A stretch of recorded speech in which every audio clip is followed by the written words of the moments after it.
शबे बारात की रात, जब पूरी दुनिया गहरी नींद में सो रही थी, आसमान से एक फरिश्ता जमीन पर उतरा। उसका नाम जिब्राइल था।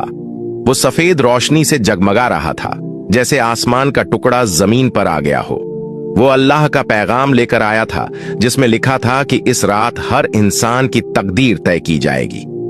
फरिश्ता गली गली घूम रहा था, हर घर की दहलीज पर रुककर दुआओं को सुन रहा था। एक बूढ़ी माँ जो अपनी बेटी के लिए रो रो कर दुआ मांग रही थी, उसकी आवाज फरिश्ते के दिल को छू गई। उसने आसमान की ओर देखा और फरियाद की कि इस माँ की बेटी के नसीब में खुशियां लिख दी जाएं। उसी रात एक गरीब बच्चा जो भूखा सो गया था, उसकी झोपड़ी में फरिश्ते ने कदम रखा और उसकी झोली में बरकत भर दी।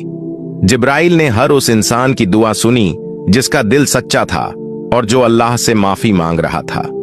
वो रात सिर्फ रोशनी और दुआओं की रात नहीं थी, बल्कि ये अल्लाह की रहमत का तोहफा थी। जब फरिश्ता आसमान की ओर वापस जाने लगा, तो उसकी आंखों में इंसानों के लिए दुआओं का सैलाब था। उसने अल्लाह से वादा किया कि वो अगले साल फिर आएगा और इंसानों के गुनाहों को माफ करवाने के लिए उनकी दुआएं साथ लेकर जाएगा।